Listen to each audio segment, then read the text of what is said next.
Assalamualaikum warahmatullahi wabarakatuh. Bersama dengan Kak Abu, tetap di Comfort Kid Channel. Kali ini kita akan membahas tentang materi yaitu grafik kalor dalam perubahan wujud zat. Ini adalah materi kelas 7 SMP. Ya. Sebelumnya kita akan mereview dulu apa itu kalor. Kalor adalah salah satu bentuk energi yang dapat berpindah karena adanya perubahan suhu. Ya. Dan di sini kita akan membahas tentang bagaimana terjadi perubahan wujud zat yang nanti zat tersebut akan bisa menyerap ataupun melepas kalor. Ya, ini misalnya kita gambar ya. Ini grafiknya, grafik kebutuhan kalor dalam perubahan wujud zat. Ya, misalnya di sini ya. Ini ketika zat cair itu berada di bawah 0 derajat Celcius ya. Nah, misalnya di negatif 10 derajat Celcius ya. Nah, ini ada di grafik dari A sampai B. Grafik A sampai B ini air ya, ketika diproses ini, ketika di grafik ini maka berbentuk es atau padat ya. Untuk mencari berapa besar kalor yang dibutuhkan ya dari A sampai B, itu kita bisa menggunakan rumus Q sama dengan M kali C S kali delta T ya, karena masih dalam bentuk S atau zat padat ya. Ini rumusnya ya. Kemudian ketika di proses B sampai C ini terjadi proses peleburan atau mencair ya, melebur atau mencair. Ketika di proses ini kita bisa mencari berapa besar kalori yang dibutuhkan, yaitu dengan cara menggunakan rumus Q sama dengan M kali L ya, M kali L. Oke. Kemudian ketika diproses C sampai D, ini berarti zat cairnya setelah melebur atau mencair, maka es batunya ini akan menjadi air ya, air netral ya, biasa air mineral misalnya. Oke. Berarti bagaimana mencari besar kalor ya yang dibutuhkan? Maka kita menggunakan rumus sama seperti ini ya.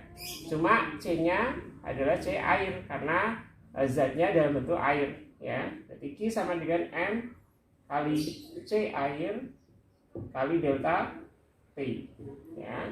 Nanti kita akan bahas apa itu M, apa itu C, apa itu delta T.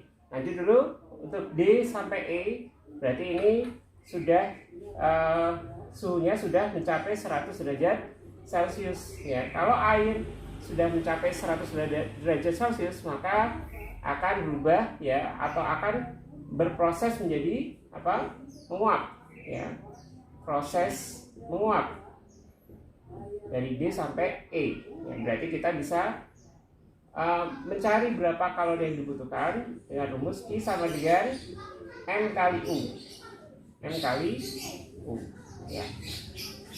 Kemudian setelah 100 derajat Celcius sehingga air ini akan berubah menjadi gas atau uap ya, gas atau uap. Berarti seterusnya nanti kita bisa mencari kalornya menggunakan Q sama dengan M kali C, C-nya C apa? C uap kali delta T ya.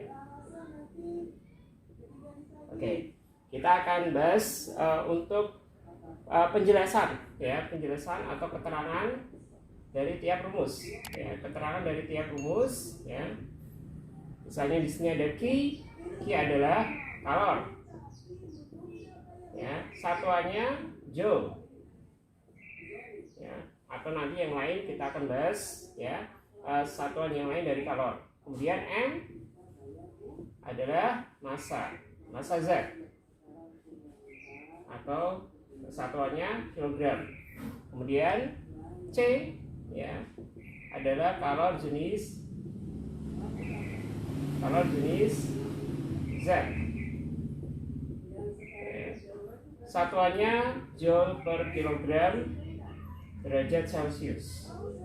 Ya, nah, ini besarnya tergantung zat-nya. Misalnya di sini kita ada air, ya, besarnya beda dengan misalnya raksa atau alkohol. Ya. Kemudian L di sini adalah kalor lebur. Kalor lebur. Ya, satuannya joule per kilogram. Ya.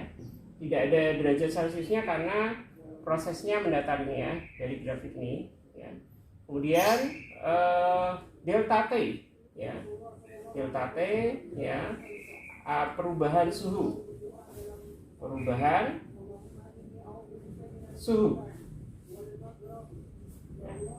Berarti satuannya derajat Celcius karena suhu yang kita pakai adalah Celcius.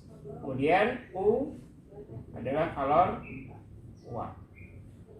Kalor uap satuannya sama dengan L, yaitu joule per kilogram. Ya. Oke, satu lagi untuk satuan kalor, ya. Selain joule kita bisa menggunakan kalori, ya. Ingat ini ya, bahwa 1 kalori itu sama dengan 4,2 joule. Ya. Kemudian untuk 1 joule, ya, jangan kebalik ya. 1 kalori 4,2 joule. Kalau 1 joule itu 0,24 kalori. Ya, ingat-ingat ya. Mungkin untuk materi ini cukup sekian. Nanti kita akan bahas kelanjutannya, yaitu dengan contoh soal, ya. Itu saja, semoga bermanfaat. Kita akhiri. Subhanakallahumma wa bihamdika asyhadu an la ilaha illa anta astaghfiruka wa atubu ilaik. Assalamualaikum warahmatullahi wabarakatuh.